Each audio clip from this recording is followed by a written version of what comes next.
শুভ সকাল বন্ধুরা, সবাই কেমন আছো? নিশ্চয়ই খুব ভালো আছো। আজকে রান্নাঘর থেকেই ব্লগটা শুরু করছি। রান্না দেখি, দেখো সকাল সকাল রান্নাটা বসিয়ে দিচ্ছি। গরমে যত তাড়াতাড়ি পারি কিচেন থেকে ছুটি নিলে ভালো হয়।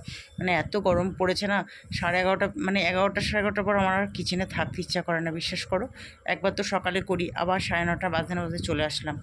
এই দেখো, দেখলেই তো একটু ঢ্যাঁড়স ছিল, এগুলোকে একটু সর্ষের গুঁড়ো দিয়ে একটু চচ্চড়ির মতো করে নিলাম। ওই কড়াতে একটু পাঁচফোড়ন সোমবার একটু পেঁয়াজ দিয়েছিলাম, দিয়ে ঢ্যাঁড়সটা ভেজে তারপর একটু সর্ষেগুলোর পাউডার দিয়ে একটু কাঁচা সর্ষে তেল দিয়ে দিলাম।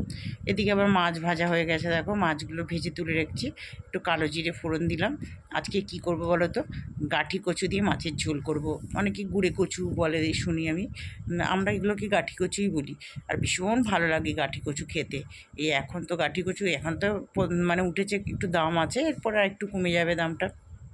যাই হোক, খেতে খুব ভালো লাগে আমাদের কচু আমরা সবাই ভালোবাসি। আর আমার তো যে কোনো কচু মাত্রই ভালো লাগে, শুধু যদি গলাটা না চুলকোয়। দেখো একটু আমি কিন্তু এগুলো গাটি কচু সেদ্ধ করিনি, এমনি ভেজে নিলাম। একটু আলু দিয়ে দিয়েছিলাম, আর গাটি কচু ভেজে তারপরে তোমার জিরে গুঁড়ো, নুন, হলুদ, কাঁচা লঙ্কা এই দিলাম। আর এটা পুরো কাঁচা লঙ্কা দিয়েই করবো। একটু নাড়াচাড়া করে জল দিয়ে দিলাম, কারণ গুঁড়ো মশলা তো বেশি ভাজলে পরে তেতো হয়ে যাবে। আর এই ঝোলটা খেতে এত ভালো হয় না, এই মাছের ঝোলটা। এটা যদি ইলিশ মাছ দিয়ে গাঁটি কচু দিয়ে এরকমের ঝোল করা হয় না, দুর্দান্ত খেতে হয়। এখন দইয়ের সাথে ঘুলে মিটিয়ে নিচ্ছি, রুই মাছ দিয়েই খাচ্ছি। আর এখন মাঝে মাঝেই দেখতে পাবে, মানে কচু আমরা খুব ভালোবাসি। এই দেখো হয়ে গেছে, একটু ধনেপাতা দিয়ে দিলাম। খুব ভালো হয় জানো, তার গরমে খেতে তো ভীষণ ভালো লাগে। দেখো হালকার মধ্যে রান্নাটা করছে, কচুগুলো কী সুন্দর মানে গলে গেছে, দেখেছো? একটা কচু কিন্তু গলে যায়নি, মানে ল্যাসা ল্যাসা হয়ে যায়নি। এই জন্য আমি ভেজে দিই, তাহলে খুব ভালো হয়। তারপরে দেখো আবার কড়া ধুয়ে বসিয়ে দিলাম, সাদা তেল দিলাম, আর আলু, হলুদ, নুন, কাঁচা লঙ্কা চিড়ে আর পেঁয়াজ একসঙ্গে দিয়ে একটু ভেজে নিচ্ছি। কি করব বলো তো, এটা এই রান্নাটা না বাচ্চাদের খেতে ভীষণ ভালো লাগে।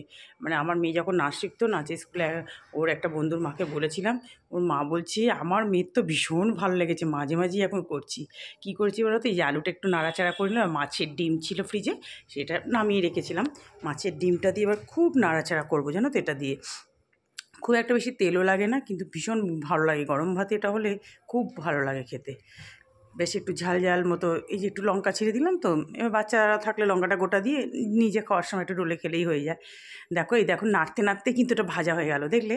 এবার কি করতে হবে, একটু অল্প পরিমাণ একটু জল দিলাম, একদম অল্প পরিমাণ, দেখো যাতে একটু আলুটা সেদ্ধ টেদ্ধ হয়ে যায় ওই জন্য। বাস এবার নাড়াচাড়া, মানে নুন ঠুন যাতে সব সমান থাকে। আর যারা একটু মিষ্টি খেতে ভালোবাসে তার 2-1টা চিনির দানাও দিতে পারো। আমি আর দিইনি, পেঁয়াজ টেয়াজ আছে তো। খুব ভালো হয়েছিল এটা খেতে।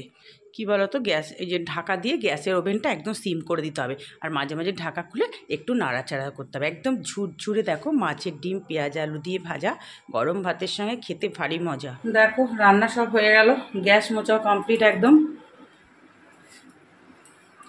তারপরে এদিকে দেখো বাসন সব শুকিয়ে গেছে, বাসনগুলো এখন সব তুলে রাখবো। ওদিকে জানলাটাও বন্ধ করে দিতে হবে। সব বাড়ির জানলা দেখেছো, সবাই বন্ধ করেছে, এত রোদের তেজ। মেয়ে স্নান করতে যাবে, তারপর আমার অল্প কাঁচা রয়েছে কেচে। মানে এমন দিন যায় না যে কাঁচা নেই। আসলে বেরোলেই তোমাদের দাদাভাই বেরোয়, আমাদের বাসি জামা কাপড়গুলো সব থাকে, সেগুলো রোজ তো কাচতেই হয়। কেচে তারপর স্নান করবো। আর এত ঘেমে গেছি আজকে রান্না করতে করতে, কি অসহ্য গরম। স্নান টান করে তারপর কিছুক্ষণ বসেছিলাম, এবার খেতে বসে গেলাম। এই দেখো সাজিয়ে নিয়েছি নিম বেগুন, এই যেটা হচ্ছে নিম পাতা, এখনও আমরা খেয়ে যাচ্ছি। ওটা হচ্ছে সকালে তোমাদের দাদাভাইকে করে দিয়েছিলাম, একটু রেখে দিয়েছিলাম। আর বেশ ভালো লাগে খেতে জানো তো। আর ঢ্যাঁড়স চচ্চড়ি, যেটা একটু সর্ষে বাটা দিয়ে। আর এটা হচ্ছে মাছের ডিম পেঁয়াজ আলু দিয়ে ভাজা। এটা তো মেয়ের খুব পছন্দের জিনিস একটা, তোমাদের দাদাভাইও খুব ভালোবাসে এটা খেতে। আর দেখো কাঠি কচু দিয়ে আলু দিয়ে মাছের ঝোল। আজকে সবকটাই কিন্তু গরমের সবকটা রান্নায় কাঁচা লঙ্কার, কোনো রেড চিলিও ইউজ করিনি আজকে রান্নায়। যে মেয়েকেও দিয়ে দিলাম, মেয়ে তো নিম পাতা খাবে না বললো, ওর মাছের ডিমটা দিয়ে ও খেয়ে নেবে ভাত, খুব ভালোবাসে ওটা। দেখো বন্ধুরা সন্ধে হয়ে গেছে, 6:45 বাজে। কি বলবে, এখনও একদম কত আলো চারিদিকে, সবাই সন্ধে ঠন্ধে দিচ্ছে, বেশ ভালো লাগছে। এই যে আমি ঠাকুর ঘরে লাইট জ্বালিয়ে দিলাম, কি ভালো লাগে। দেখো কি সুন্দর হাওয়া দিচ্ছে, আমি হেঁটে বেড়াচ্ছি ছাদে। আমি ভাবলাম তোমাদের সঙ্গে একটু ভিডিও শেয়ার করি। দেখছো গাছের পাতা কি সুন্দর নড়ছে, খুব ভালো লাগছে। তাহলে বন্ধুরা আজকে ভিডিওটা এখানেই এন্ড করছি। সবাই ভালো থেকো, সুস্থ থেকো, যে যেখান থেকে ভিডিওটা দেখছো। যদি ভালো লেগে থাকে প্লিজ আমার সঙ্গে থেকে যেও একটু সাবস্ক্রাইব করে। টাটা।